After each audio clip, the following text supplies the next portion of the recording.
하나님 말씀 우리 함께 보겠습니다. 하나님 말씀 마태복음 5장 10절에서부터 12절의 말씀입니다.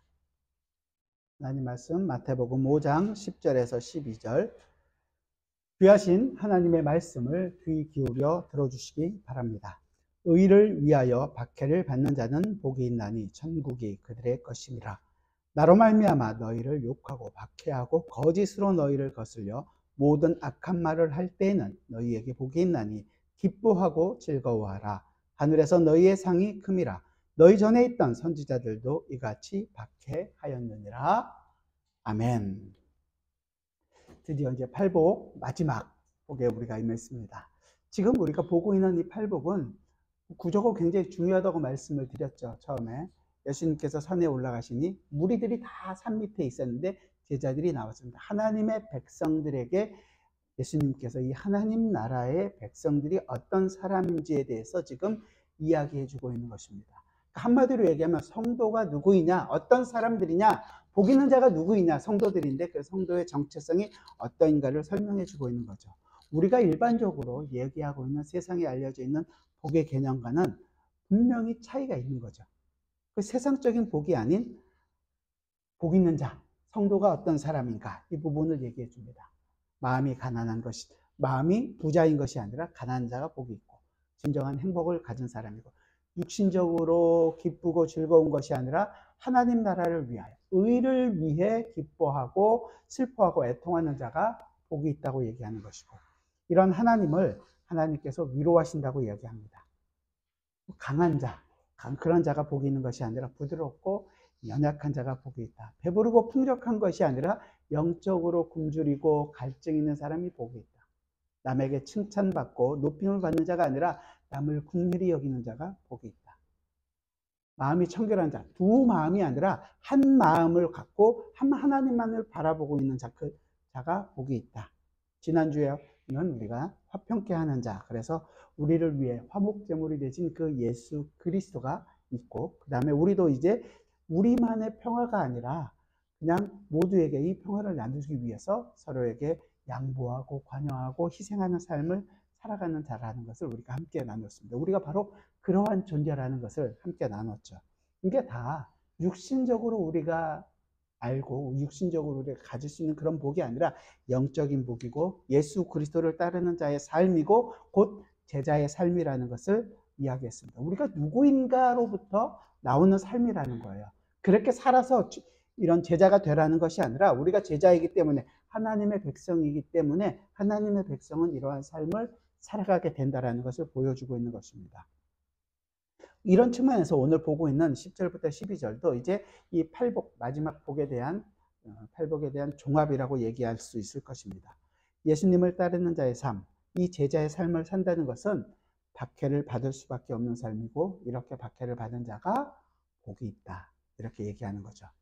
그래서 우리가 함께 이 복이, 전체적으로 박해를 받는 삶이 어떤 것이고 제자의 삶이 어떤 것인지를 좀 살펴보려고 합니다. 우리 함께 5장 10절 말씀을 함께 읽어볼까요? 같이 5장 10절 말씀만 같이 읽어보겠습니다. 같이 읽죠. 시작. 의를 위하여 박해를 받는 자는 복이 있나니 천국이 그들의 것임이라. 여기 의라는 단어는 헬라어 디카이오 수네라는 굉장히 어려운 단어들 중에 하나입니다. 물론 우리가 6절에서도 나와 있었던 같은 단어인데요. 그 부분이 어떤 것인지를 좀 구체적으로 앞으로 살펴보려고 합니다. 11절부터 12절 말씀도 그 다른 결론들인데 같이 한번 읽어볼까요? 11절부터 12절 같이 읽죠. 시작. 나로 말미암아 너희를 욕하고 박해하고 거짓으로 너희를 거슬러 모든 악한 말을 할 때에는 너희에게 복이 있나니 기뻐하고 즐거워하라. 하늘에서 너희의 상이 큼이라. 너희 전에 있던 선지자들도 이같이 박해하였느니라. 아멘. 예수님 때문에 욕을 당하고 박해를 당하고 거짓말로 우리말로 이제 중상모략을 당할 때 기뻐하고 즐거워하라고 얘기하는 거예요. 왜냐하면 왜요? 하늘에서 상이 크기 때문이라는 거죠. 예수님 때문에 욕먹고 박해받고 모함받는 자는 하늘의 상이 크기 때문에 즐거워하고 참으로 행복과 그 삶을 살아갈 수 있다고 이야기하고 있는 거예요. 이해하기 힘들죠. 욕을 먹고 박해를 당하고 다른 사람들에게 중상모략을 당할 때 어떻게 즐거워하고 기뻐할 수 있을까요? 우리가 생각할 때 인간적인 삶을 살아가는 우리에게는 인간적으로 볼 때는 굉장히 불가능한 일일 것이라고 생각이 됩니다. 하지만 그런 자가 기뻐하고 즐거워할 수 있는 것은 그런 자에게 주어질 하늘의 상이 크다는 것을 알기 때문이죠. 하나님 나라가 완성되었을 때 받을 이 하늘의 상이 얼마나 큰가를 알기 때문에 기뻐하고 즐거워할 수 있는 거예요. 제가 어릴 때 설날이 되면 어린들 앞에 세배하잖아요. 세배하면 그때 돈으로 1,000원이면 굉장히 큰 돈이었습니다. 근데 그 1,000원이 동전이 아니라 지폐잖아요. 지폐는 저한테 그렇게 크게 다가오질 않았어요. 그래서 어머님이 그러는 거죠. 50원짜리 하나 주면서 바꾸자고. 저는 그 50원짜리가 가치를 알고 있습니다. 왜냐하면 문방구에 가면 사탕이 뭐 한 50개가 되거든요. 그 50개면 동네 아이들을 일렬로 쫙 세울 수 있는 그 힘을 갖고 있다는 걸 알기 때문에 50원과 1,000원을 바꿉니다. 정말로 기쁘게 바꿉니다. 그렇죠. 그 1,000원이 가지고 있는 가치를 모르면 우리는 그렇게 할 수밖에 없는 거예요. 세상 사람들도 세상적인 가치를, 돈이 가지고 있는 가치가 얼마나 크다는 것을 알기 때문에 사람들은 여러 가지 그 돈을 따라가는 사람들이 많이 있습니다. 그런데 여기 주님 때문에 욕을 먹고 박해를 당하고 중상모략을 당하는 자가 받을 상이 어떤 것을 알게 될 때 이 하늘의 상이 크다, 하늘의 상이 어떤 것인지를 알고 있으면 1,000원짜리 50원을 바꾸는 것 어렵지 않은 거죠. 그것이 어떤 것인지 알기 때문에 바꾼다는 거예요. 그러면 여기서 이야기하고 있는 하늘의 상이라는 것이 무엇이냐가 되게 중요한 거 아니에요. 하늘의 상이 뭘까요? 마태복음에서 지금 말하고 있는 이 하늘의 상, 하나님으로부터 받는 상은 우리가 무언가 하나님께 했기 때문에 인간의 공로로 말미암아 우리가 받는 상이, 보상이 아니라는 것입니다. 그러니까 결과적으로 하나님의 은혜로 말미암아 주어지고 있는 상이라는 것을 의미하는 거예요. 그래서 우리가 지금까지 살펴본 팔복의 모든 내용들이 자질이나 상황들이라는 것이 하나님의 통치에 대한 결과이지 우리 인간의 노력의 결과는 아닌 것입니다. 그렇기 때문에 여기서 말하고 있는 이 하늘의 상도 인간 스스로의 능력이나 업적의 대가로 주어지고 있는 보상은 아닌 것입니다. 하나님의 통치로 이루어지는 보상, 곧 뭐야? 하나님의 나라 그 자체가 되는 거죠. 하나님의 나라를 의미하는 것 말이죠. 하나님의 통치로 말미암아 이루어지는 모든 축복을 이야기하고 있는 것입니다. 우리는 이미 이 하나님 나라의 통치, 하나님의 통치로 말미암아 하나님의 나라의 그 은혜와 축복을 이 땅에서 우리는 맛보고 있습니다. 누리고 있습니다. 하지만 지금 우리가 누리고 있는 이 하나님의 나라는 아직 완성되지는 않았어요. 이미 받았지만 아직 완성되지 않은 그 긴장 안에서 우리가 지금 살아가고 있는 것입니다. 예수님께서 이 땅에 처음 오셨을 때 오셔서 하나님의 말씀, 율법을 온전히 다 이루셨고 율법에 우리의 죄를 담당하시기 위하여 십자가에 죽으시고 부활하시고 승천하신 그 모든 내용으로 하나님 나라를 온전히 이루셨습니다. 완성하셨습니다. 그 완성을 우리에게 주셨어요. 하지만 그 완성된 것을 가지고 있지만 예수님께서 재림하실 때 진짜 완전한 완성을 이제 그때 이루실 것입니다. 그 안에서 지금 우리가 살아가고 있는 거예요.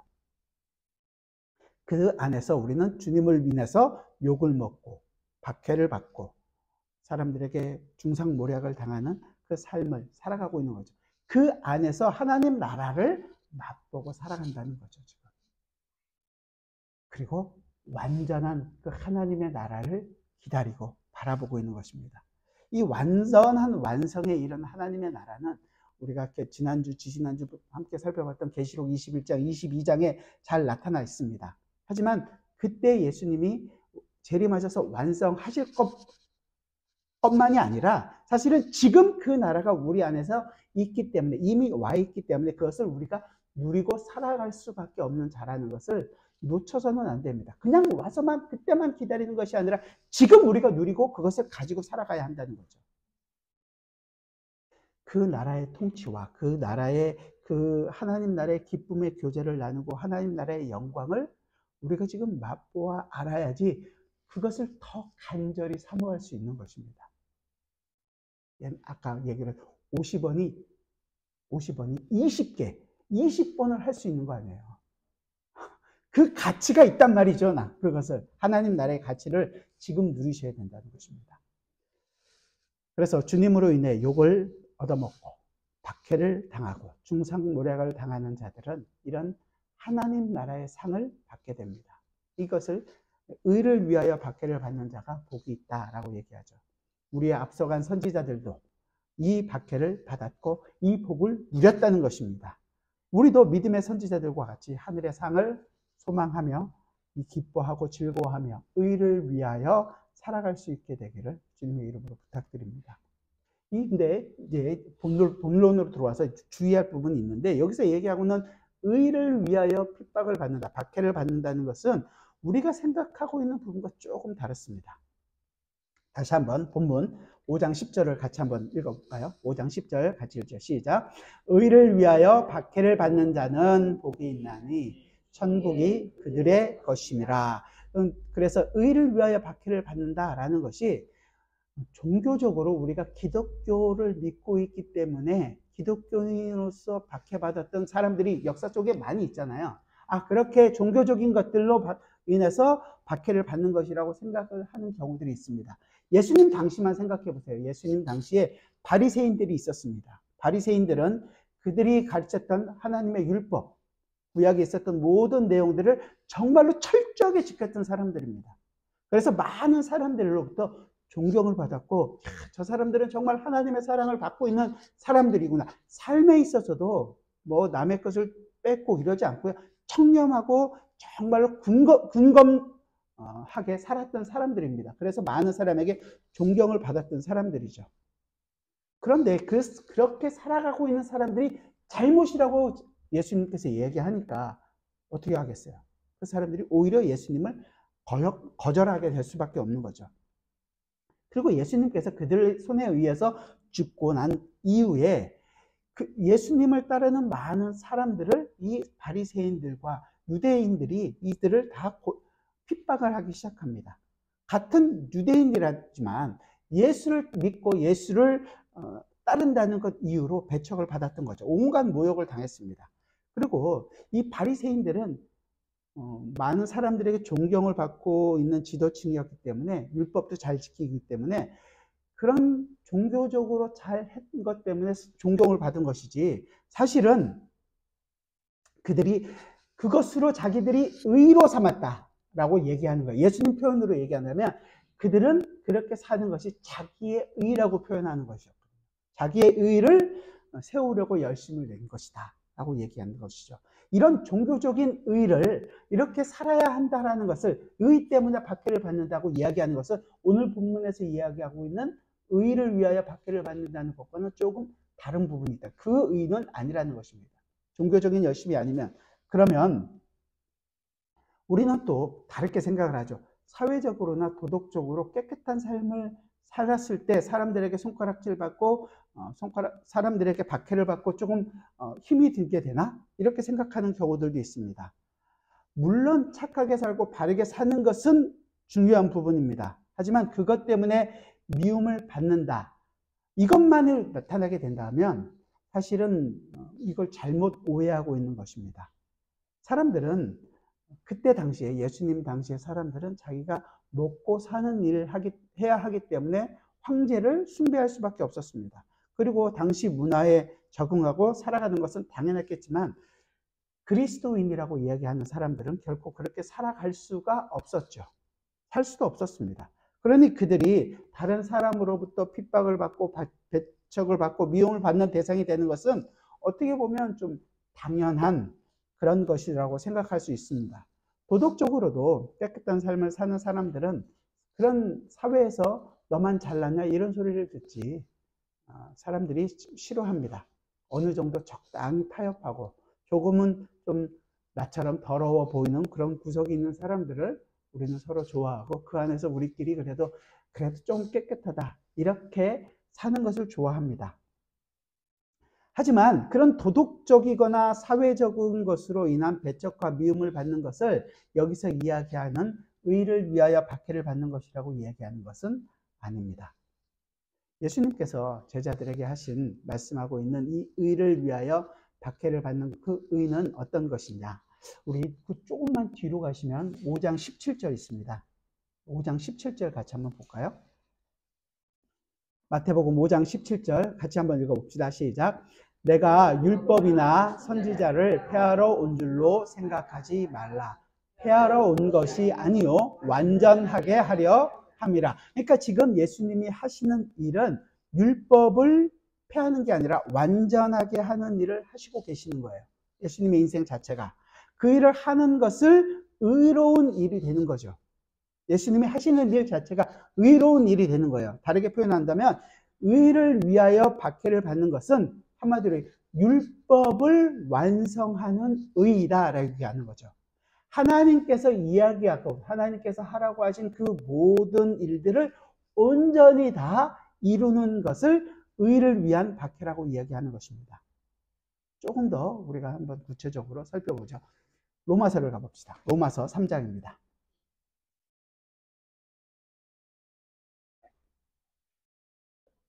로마서 3장. 잘 아는 굉장히 유명한 우리 구절인데 20절부터 제가 읽어드릴게요. 로마서 3장 20절. 그러므로 율법의 행위로 그의 앞에 의롭다 하심을 얻을 육체가 없나니 율법으로는 죄를 깨달음이라. 그래서 율법이 가지고 있는 첫 번째 용도가 어떤 거예요? 율법이 있기 때문에 우리가 그게 죄라는 것을 알게 되는 거예요. 죄인이라는 것을 알게 되고 죄를 경계하게도 되고 그 죄로부터 책망을 받기도 하고 죄를 떠나기도 하고 그 역할을 한단 말이죠. 21절. 그러나 이제는 율법 외에 한 의가 나타났으니 율법과 선지자들에게 증거를 받은 것이라. 율법과 대조되는 그 율법으로 말미암는 것이 아니라 그 율법과 대조되는 의가 나타났다는 거예요. 그게 뭘까요? 22절부터 우리 24절까지 함께 읽어봅시다. 22절부터 같이 읽죠. 시작. 곧 예수 그리스도를 믿음으로 말미암아 모든 믿는 자에게 미치는 하나님의 의인이 차별이 없느니라. 모든 사람이 죄를 범하였음에 하나님의 영광에 이르지 못하더니 그리스도 예수 안에 있는 속량으로 말미암아 하나님의 은혜로 값없이 의롭다 하심을 얻은 자 되었느니라. 아멘. 율법과 지금 대조되는 의, 바로 뭐요? 믿음으로 말미암아 주어지는 의, 은혜로 말미암아 주어지는 의를 이야기하고 있는 거죠. 단순히 옳은 일을 하거나 도덕적으로 착하게 살거나 종교적으로 율법대로 살아서 받는 그런 의가 아니라 여기서 얘기하고 있는 것은 은혜로 말미암아 값없이 믿음으로 의롭다함을 받게 되는 바로 그 의를 이야기하고 있는 거죠. 그 의가 어떤 것인가? 우리가 이 의가 우리로부터 나온 것이 아니기 때문에 우리는 잘 몰라요. 성경 전체적으로 우리가 잘 이해를 하고 있으면 좀 도움이 됩니다. 이 의라는 것은 하나님이 옳다고 하시는 것을 언제나 옳은 거죠. 그걸 의롭다라고 얘기하는 거예요. 하나님이 하신 일이 옳다. 하나님이 이 땅을 처음에 창조하실 때 창조하신 일이 옳다라는 것을 어떻게 표현했냐면 하나님이 보시기에 좋았더라. 하나님이 하신 일이 옳다라는 거예요. 그 옳음을 가진 자는 이제 언제나 이 세상으로부터는 박해를 받고 살아갔다는 거죠. 아니 그게 이상해 보일 수도 있습니다. 옳음을 가지면 하나님의 옳음을 하나님이 옳다고 한 것을 옳다고 이야기하면 선하게 사는 것인데 왜 세상이 싫어합니까? 다른 어려운 사람들을 구제하고 다른 사람들을 사랑하고 하나님 말씀대로 살면 세상이 그것을 왜 싫어할까요? 좋아할 텐데. 아니 기독교 역사에서도 보면 그런 일을 한다고 해서 세상이 좋아하지를 않습니다. 이 일은 계속되어 왔습니다. 어떻게 할 수 있느냐? 가인과 아벨이라는 사람을 아십니까? 하나님께서 인간이 처음에 아담과 하와가 타락할 때 하와에게 심판을 하시면서 경고하죠. 하지만 여인의 후손을 통해서 너희가 구원을 얻게 될 것이다. 그 사탄의 뱀의 머리를 밟게 될 것이다. 그렇구나. 여인의 후손이 나오면 그 아들이 나오면 이제 우리가 그 아들로 인하여 살겠구나. 그래서 아담과 하와가 에덴 동산에서 쫓겨나서 아들을 낳습니다. 첫 번째 아들이 누구였죠? 가인입니다. 가인의 이름의 뜻이 무엇인지 아세요? 혹시? 얻었다. 이 여인의 후손이 하나님께서 주신 여인의 후손이라고 생각했던 것이었습니다. 그런데 하나님은 하나님의 뜻이 누구에게 있었어요? 아벨에게 있었습니다. 아벨은 그럼 무슨 뜻일까요? 아벨은 뭐 거품 뭐 이런 뜻입니다. 아무것도 아닌 별 볼 일 없는 그렇게 생각을 했던 거예요. 인간적으로. 그런데 하나님의 뜻은 누구에게 있었냐? 가인에게 있었던 것이 아니라 하나님의 오름은 아벨에게 있었습니다. 아벨의 제사를 받으셨잖아요. 그렇다면 아벨을 통해서 가야 되는데 가인이 한 행동이 뭐였습니까? 계획적으로 동생을 불러내서 숲속에서 죽여버렸습니다. 그러면 어떻게 될까? 자기가 하나님으로께 갈 수 있다고 생각을 했던 거죠. 이 가인이 가지고 있는 이 세상적 가치관이냐, 아니면 하나님께서 아벨을 통해서 보이고자 하시는 그 하나님 나라의 세계관을 가지고 있느냐, 이 싸움이 성경 전체적으로 흘러가고 있는 것입니다. 인간이 번성을 합니다. 그 이후에. 그래서 하지만 세상에 죄가 관영해서 노아 시대 때 모든 것들을 창조하신 것을 하나님께서 다 죽이십니다. 노아 이후에 사람들은 괜찮았을까요? 아니었죠. 그들도 다 타락합니다. 이제는 우리가 하나님으로부터 오는 심판을 벗어나자 바벨탑을 쌓습니다. 그 바벨탑을 어떻게 해요? 하나님께서 인간의 언어들을 다 혼잡하게 하셔서 다 흩어버리십니다. 그래서 다 끝났나요? 아니죠. 그 흩은 거기서부터 하나님께서 하나님의 그 방법으로, 아브라함이라는 하나님의 방법으로 그를 불러내십니다. 우리는 자꾸만 우리가 가지고 있는 선악 이런 것들로 판단해서 세상은 선악의 구도로 하고 영화나 드라마의 구도가 바로 그런 거잖아요. 다 선과 악의 구도로 생각을 합니다. 하지만 성경에서 이야기하고 있는 것은 언제나 이 여인의 후손이 어떻게 하나님께서 계속적으로 보여주시며 이 세상의 가치관을 따르는 것이 아니라 하나님의 그 가치관, 하나님의 오름에 대한 오름을 인정하고 따라가는 사람들의 모습을 둘로 비교하고 보여주고 있는 것입니다. 그래서 사탄이 이 땅을 잡고 있고 하나님의 권력과 사탄이 싸우는 게 아니라 사탄이 하나님과 싸움이 됩니까? 그저 하나님께서 이 땅을 잠시 그에게 허락해 주셔서 활동하고 있을 뿐이죠. 결국은 사탄은 하나님의 심판으로 완전히 박살이 날 그런 존재들입니다.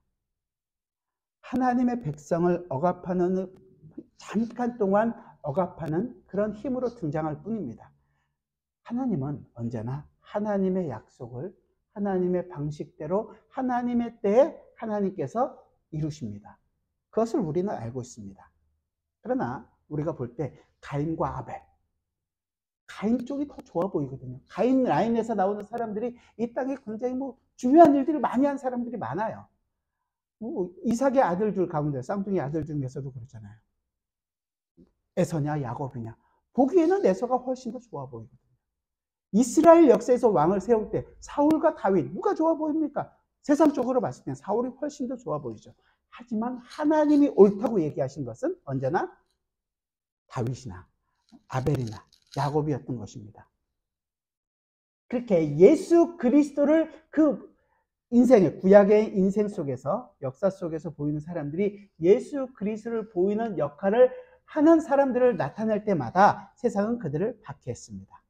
다윗도 그랬고 모세도 그랬고 많은 선지자들도 이렇게 박해를 받았다고 이야기합니다.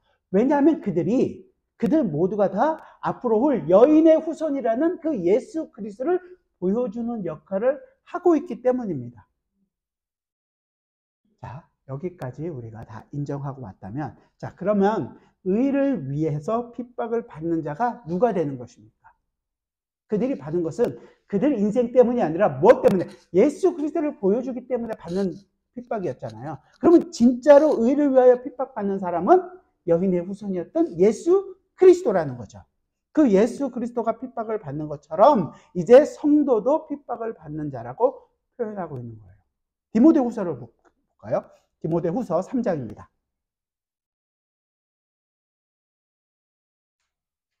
신약성경 346페이지 정도 되는데요. 디모데후서 3장 12절입니다. 디모데후서 3장 12절. 그래서 이렇게 표현하는 거예요. 같이 한번 읽어봅시다. 시작. 무릇 그리스도 예수 안에서 경건하게 살고자 하는 자는 박해를 받으리라. 분명히 얘기하는 거죠. 예수 그리스도가 박해를 받은 것처럼 예수 그리스도 안에서 경건하게 살고자 하는 자, 성도들에게도 박해를 받는다고 얘기하는 거예요. 근데 우리가 요즘 아까 처음에도 말씀드린 것처럼 거의 핍박이나 박해가 거의 없잖아요. 성도로서의 살아가고 있는 모습들이 적기 때문이 아닐까? 솔직히 걱정이 됩니다. 거룩한 삶, 하나님 나라의 모습을 보이는 삶, 경건한 삶을 살면 세상으로부터 핍박을 받아야 정상입니다. 아니, 세상으로가 아니라 예수를 잘못 믿고 있는 사람들로부터 신약 예수님 당시로 얘기한다면 그 당시에 이스라엘로부터 핍박을 받는 것이 당연합니다. 그런데 오히려 세상으로부터 칭찬을 받고 있다면 뭔가 잘못 생각하고 있는 거죠. 세상 사람들이 기독교인들을 칭찬만 하고 잘하고 있다고 얘기한다면 잘못 가는 거라고 누가복음에서는 이렇게 분명하게 얘기합니다. 모든 사람이 너희를 칭찬하면 화가 있도다. 그들의 조상들이 거짓 선지자들에게 이와 같이 하였느니라. 지난주에 봤잖아요. 이거 화평하다 라고 얘기하는 거짓말을 믿지 말라. 다 화평하다고 칭찬만 하면 화가 있다는 거예요. 예수 그리스도가 말하는 바는, 예수님께서 이야기하는 바는 우리가 세상에서 나가서 살면 세상이 우리를 미워하고 싫어할 거라고 분명하게 이야기합니다. 하나만 더 찾아볼까요? 요한복음 15장입니다. 신약성경 174페이지 요한복음 15장 18절과 19절입니다. 우리가 이 세상에서 잘못 살아서 잘못하고 살아가고 있기 때문에 받는 핍박이라면 그런 걸 이야기하는 것이 아닙니다. 그런 게 아니라, 자, 요한복음 15장 18절과 19절 174페이지 같이 찾으셨으면 우리 같이 한 목소리로 같이 읽어봅시다. 시작. 세상이 너희를 미워하면 너희보다 먼저 나를 미워한 줄을 알라. 너희가 세상에 속하였으면 세상이 자기 것을 사랑할 것이나 너희는 세상에 속한 자가 아니요 도리어 내가 너희를 세상에서 택하였기 때문에 세상이 너희를 미워하느니라. 우리가 누구한테 속했다고요? 예수 그리스도에게 속했기 때문에, 이 세상에 속하지 않았기 때문에 세상이 우리를 미워한다고 얘기하는 것입니다. 여러분들은 세상에서 미움을 받습니까? 받기를 원하십니까? 좀 다른 질문인데, 미움받기를 원하십니까? 사랑받기를 원하십니까? 세상 사람들도 존경받고 세상 사람들도 나도 저 사람처럼 돼야지 이런 얘기를 듣는 게 좋으십니까? 아니면 세상으로부터 손가락을 받고 너만 잘나냐 이 소리를 듣는 게 좋으십니까? 우리는 언제나 칭찬받고 존경받기를 원합니다. 그런데 성경은 그렇지가 않단 말이에요. 세상 사람들로부터 분명히 너만 잘나냐 손가락질 받고 미움을 받는데요. 그래서 우리 종교 개혁자들이나 우리 신앙의 선배들은 그 길이 아니다라고 얘기했을 때 어떤 결과가 있었습니까? 교회로부터, 당시의 교회로부터 천주교라고 얘기하는 심판이 있었고 미움을 받았고 박해를 받았고 죽음을 당했습니다. 그래서요, 타협을 했나요? 아닙니다. 그 길을 온전히 걸어갔죠. 우리는요, 그 삶이 있나요? 그렇게 미움을 받고 박해를 받고 업신여김을 받고 조롱을 받나요? 그렇지 않습니다. 우리는 이 세상을 살면서 예수님만으로 우리의 삶의 만족을 누리거나 예수님만으로 모든 것을 괜찮다는 것이 아니라 예수님 더하기 돈, 예수님 더하기 명예, 예수님 더하기 나의 건강, 예수님 더하기 우리의 자녀, 우리의 가정의 복. 예수 그리스도로만 산다는 것은, 하나님 말씀으로만 산다고 한다면 세상으로부터 고난을 받을 수밖에 없습니다. 그걸 피하라고 우리는 자꾸만 꾀를 냅니다. 잔머리를 쓰는 거죠. 하지만 그렇지 않습니다. 성도는 언제나 하나님 말씀으로만 산다라는 것을 보이기 때문에 이 땅에서 받는 고난이 있습니다. 이 의를 위하여 핍박을 받는 것이, 그래서 우리가 받는 것 이전에 예수 그리스도께서 의를 위하여 핍박을 받으셨다라는 것을 우리는 잘 압니다. 예수님께서 이 땅에서 살아가시는 동안에 많은 병자들을 고쳐주셨습니다. 그렇죠? 그랬더니 어떻게 해요? 많은 사람들이, 병자들이 다 데리고 옵니다. 다 고쳐주십니다.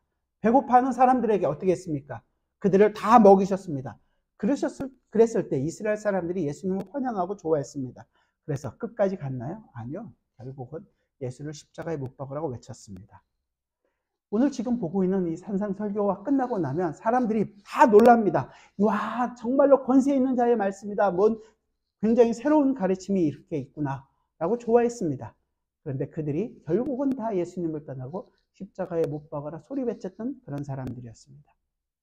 이 예수님의 핍박에는 뭔가 다 뜻이 있는 거죠.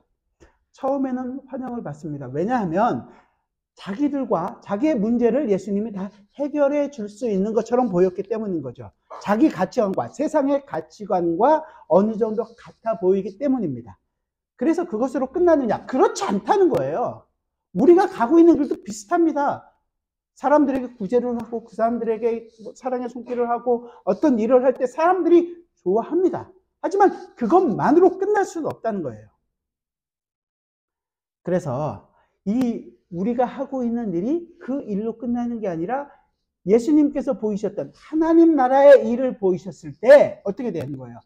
배척받고 핍박을 받고 있는 것처럼 우리도 하나님 나라를 보였을 때 사람들로부터 세상으로부터 미움을 받는 일이 나타나게 될 수밖에 없는 것입니다. 예수님 당시에도 그렇게 병 고치는 사람들이 있었지만 환영하고 좋아했지만 나중에는 어떻게 했어요?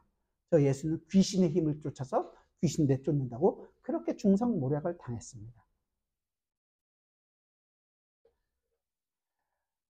우리가 세상을 살아가면서 좋은 일을 많이 해서 모든 사람들이 칭찬을 받고 있다면 그건 분명히 뭔가가 하나님의 나라의 일을 보이는 일이 실질적으로는 빠져 있는 것입니다. 예수님께서 모든 것을 해결해 주심에도 불구하고 사람들에게 핍박을 받고 십자가를 지셨습니다. 예수 그리스도가 모든 일을 할 때 그 일로 말미암아 뭐가 되냐면 그들의 죄가, 우리의 죄가 드러나기 때문에 그들은 싫어하고 예수님을 박해하고 쫓아내는 것입니다.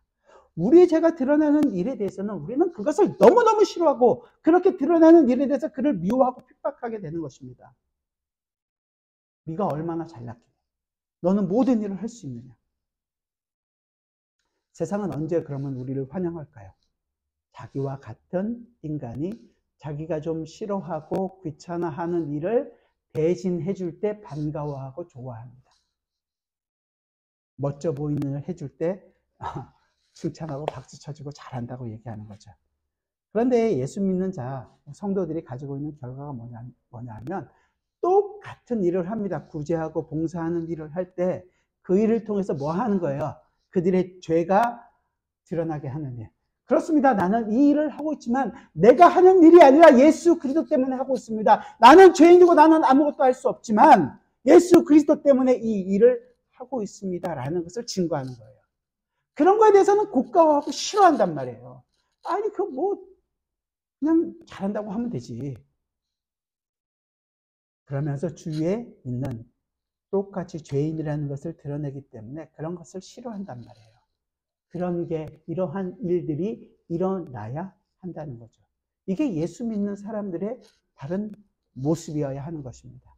나의 가장 선한 일을 통해서 우리는 나 자신이 얼마나 죄인이라는 것을 증거해야 하고 내 힘으로는 결코 할 수 없기 때문에 나는 예수 그리스도만을 의지하는 존재입니다라는 것을 고백하고 드러내야 한다는 것입니다. 근데 우리는 반대죠.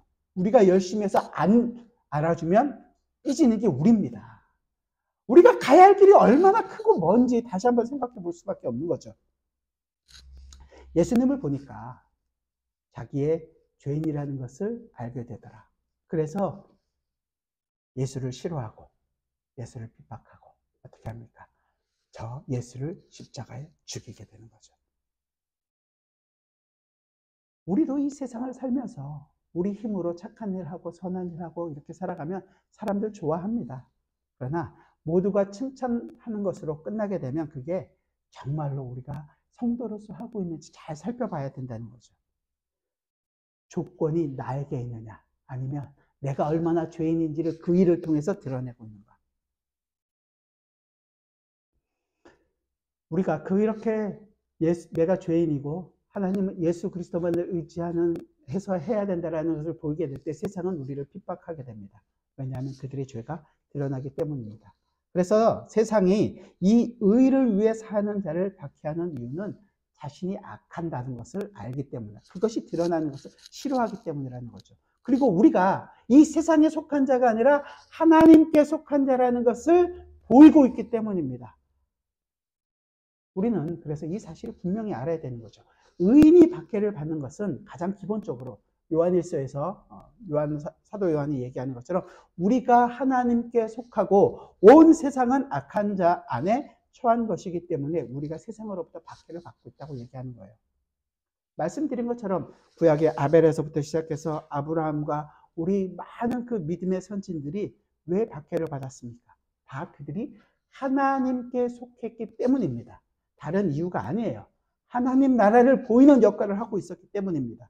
그들이 그 의로운 삶으로 말미암아 세상에 있는 사람들의 그 불의를 드러내고 있기 때문에 그들이 박해를 받고 있는 것이었습니다. 예수님으로 인해 자신의 죄가, 자신들의 불의가 드러나기 때문에 예수님을 십자가에 못 박아 죽여버렸습니다.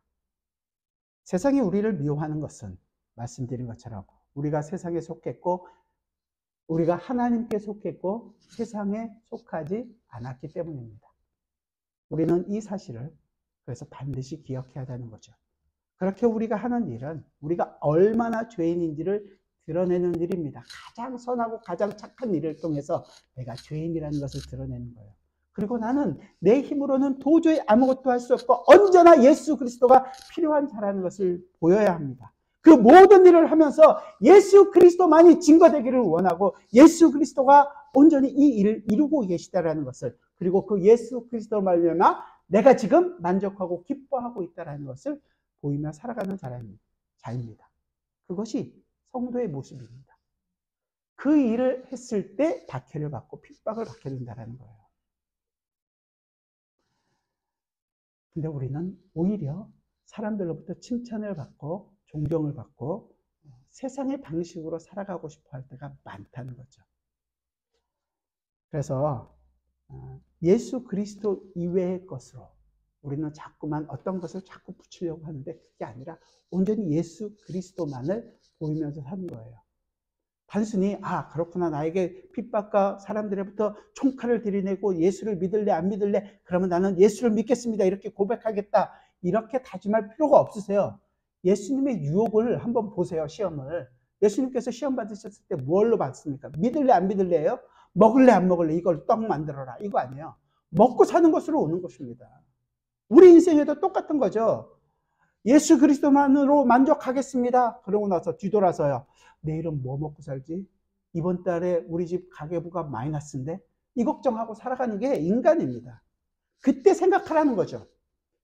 예수 그리스도도 이 땅에서 이 고난, 핍박을 받으셨고 우리도 그 예수 그리스도 안에서 똑같은 고난과 핍박을 받고 있는 것이라는 거죠. 그럼 예수님께서는 그 핍박과 시험 앞에서 어떻게 하셨습니까? 인간이 무엇으로 사는 것이, 떡으로 사는 것이 아니라 하나님의 입에서 나오는 말씀으로 산다라는 것을 고백하셨습니다. 그 말씀대로 살아가는 기쁨을 누리시는 거죠. 그 유혹 앞에서 우리도 얘기하는 겁니다. 네, 그렇습니다. 나의 모든 것이 없어지는 그 순간에도 나는 예수 그리스도만으로 만족하고 예수 그리스도만으로만을 증거하며 살겠습니다. 이 고백이 우리의 고백이 되어야 하는 것입니다. 우리는 지금도 핍박과 어떻게 보면 고난이 있습니다. 시험과 유혹이 그 핍박으로 다가오기도 합니다. 그저 집에서 단순히 우리의 자녀, 남편과 아내가 나의 핍박거리입니다, 고난거리입니다, 십자가 이런 게 아니라 나의 자녀들이 나의 그 힘이 됩니다, 고난이 됩니다, 이런 게 아니라 우리의 삶, 의를 위한 삶, 예수 그리스도처럼 예수 그리스도의 삶을 살기 때문에 받게 되는 핍박이 있다는 것입니다. 그때 그렇구나, 내가 지금 예수 그리스도의 인생 안에 참여하고 있구나라는 것을 기뻐하십시오. 그래서 예수님은 이 땅에서 살아가신 동안 그 삶을 온전히 사신 거 아니에요. 기뻐하면서 사셨단 말이죠. 예수님께서 수건으로 허리를 동이시고 제자들의 발을 씻으실 때 내가 이것만 끝나면 하나님 나라를 이룬다, 이를 갈면서 순종하셨습니까? 아니에요. 정말로 기뻐하시면서 그 일을 하셨단 말이죠. 제자들의 발을 씻기는 일을. 우리는요, 성도를 섬기는 일, 밖에 세상에서 하나님의 나라를 보이는 일을 할 때 기뻐하고 즐거운 마음으로 그 일을 감당하는 것입니다. 그 예수님은 낮아지는 삶을 정말로 기쁘게 스스로 사셨습니다. 우리도 역시 우리에게 남을 섬기고 있을 때 그 고난을 경험하게 됩니다. 그 예수 그리스도의 인생을 우리로 경험하게 하시는 하나님의 손길이 있다는 거예요.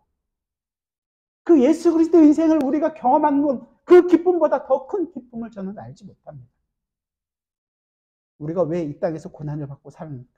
우리는 우리의 유익을 추구하는 것이 아니라 언제나 누구의 하나님 나라의 영광을, 하나님 나라와 그 영광을 위해서 살아가고 있는 자들이기 때문에 고난이 주어집니다. 바울은 로마서에서 이렇게 얘기합니다. 로마서 14장 6절부터 8절입니다.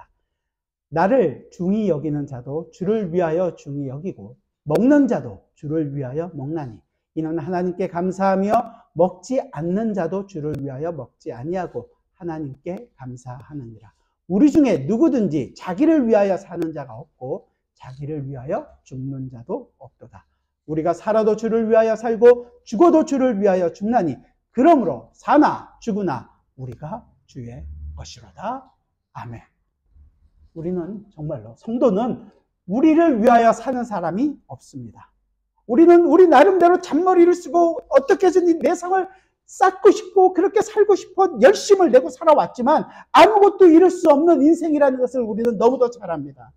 그런 내 인생에 주님께서 찾아와 주셔서 하나님 나라가 어떤 것인지를 알게 해주시고 그 하나님 나라의 뜻을, 하나님 나라를 우리 속에서 이루어 가고 계십니다. 그래서 내 인생 내 마음대로 안 되는 거예요.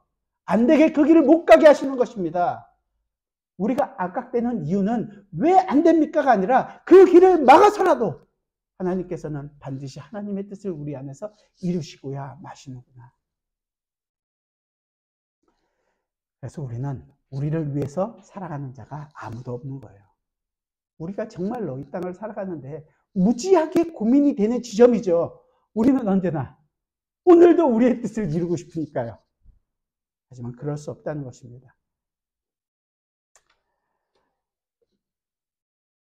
하나님의 뜻이 이루어지고 그 영광을 드러내는 삶을 살아가는 자들입니다. 항상 생각하죠. 항상 내 인생은 정말 부끄러운 인생이라고. 하지만 하나님은 그런 우리를 하나님의 뜻을 이루는 자로 부르셔서 그 일을 이루어 내실 것입니다. 우리들 마음대로 절대 안 될 것입니다. 하나님이 원하시고 하나님과 동행하는 삶을 살아가게 하실 것입니다. 그렇다면 좀 우리가 누리셔야 되지 않겠어요? 경험하셔야 되지 않겠습니까? 고린도전서 10장에 보면 이 배경은 물론 우상숭배와 거기서 나오는 음식에 대한 내용이지만 10장 여러분들이 잘 알고 있는 그 10장 31절은 그런 거예요. 그런즉 너희가 먹든지 마시든지 무엇을 하든지 다 무엇을 위하여 하라? 하나님의 영광을 위하여 하라. 우리의 인생은 무엇을 하든지 간에 하나님의 영광을 위하여 살아가는 사람들입니다. 우리 인생 뭘 해도 우리를 그 백성으로 하나님의 백성으로 삼으셔서 그 백성답게 살아가고 있는 하나님의 손길을 벗어날 수가 없는 인생이 되었습니다. 그렇다면 이제 그 인생 속에서 하나님과 동행하며 하나님이 원하시는 삶을 살아갈 때 그 하나님이 기뻐하시는 것을 우리도 누리기를 원하셔야 되지 않겠습니까? 그냥 이 악물고 참는 것이 아니라 정말로 이 기쁨을 누리셔야 되지 않겠어요? 자, 끝으로 우리 마지막으로 고린도 후서를 함께 살펴보고 마치겠습니다. 고린도 후서 4장입니다. 신약성경 289페이지. 고린도 후서 4장 7절부터 10절입니다. 한 목소리로 같이 천천히 읽겠습니다. 고린도후서 4장 7절에서 10절 같이 읽죠. 우리가 이 보배를 질그릇에 가졌으니 이는 심히 큰 능력은 하나님께 있고 우리에게 있지 아니함을 알게 하려 함이라. 우리가 사방으로 우겨쌈을 당하여도 쌓이지 아니하며 답답한 일을 당하여도 낙심하지 아니하며 박해를 받아도 버림받지 아니하며 거꾸로 뜨림을 당하여도 망하지 아니하고 우리가 항상 예수의 죽음을 몸에 짊어지면 예수의 생명이 또한 우리 몸에 나타나게 하려 함이라. 이 보배가 우리와 함께합니다. 우리 안에 있습니다. 우리가 가진 이 보배를 드러내는 사람들이 되어야지, 보배가 없는 그릇은 아무런 존재 가치가 없습니다. 은혜로 말미암는, 이 믿음으로 말미암는 의를 우리가 가졌기에 우리는 세상으로부터 박해를, 핍박을 받게 될 것입니다. 우리는 세상으로부터 어떠한 좋은 평가를 받지 못한다고 해도 이 예수님은 우리를 잊지 않고 하나님 나라의 상을 우리에게 허락해 주실 것입니다. 그리고 이 길은 우리뿐만이 아니라 우리 믿음의 선진들도 이 길을 걸어갔습니다. 교황 앞에서, 당당히 그 죽음 앞에서도, 그 화형으로 죽을 수밖에 없는 그 상황 속에서도 예수 그리스도의 삶을 자신의 삶으로 받아들이고 그 죽음을 받아들였습니다. 그저 한순간 죽음으로 끝난 것이 아니라 우리처럼 어쩌면 매일매일 그 살아가며, 내가 바울이 고백하는 것처럼 나는 날마다 죽노라라고 고백하듯이 우리도 그 삶에서 그런 삶을 살아가야 할 순간들이 있을 것입니다. 그러나 죽음으로 끝난 것이 아니라 부활로 영원한 생명을 가진 자로 우리도 이제 날마다 죽고 예수 그리스도로 다시 날마다 매일매일 새롭게 살아가는 자가 되었습니다. 그래서 우리는 예수 그리스도가 하나님 나라에서 온전히 존귀하신 것처럼 이 하나님 나라의 기쁨과 감격이 우리의 삶 가운데에서 나타나게 될 때, 하나님 나라가 우리의 삶에서 보여지게 될 때, 그래서 하나님께만 온전히 영광을 돌리는 성도의 인생이 지금 우리라는 것입니다. 그렇게 매 순간 살아가시는 여러분들이 되시기를 부탁드립니다. 기도하겠습니다. 의를 위하여 박해를 받는 자, 예수 그리스도를 우리가 주로 고백하고 우리에게 그 믿음으로 주어진 의, 은혜로 받은 이 의를 우리의 인생 속에서 보이길 원합니다. 내가 원하는, 나를 만족시킬 수 있는 일들이 아니라 하나님의 나라를, 그 하나님 나라의 영광을 우리가 매 순간 바라보며 살기를 원합니다.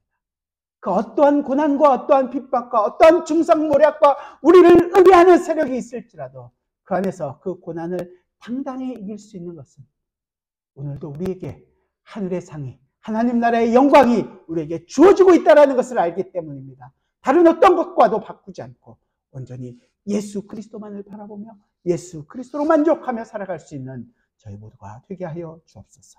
예수 그리스도의 이름으로 기도드리옵나이다. 아멘.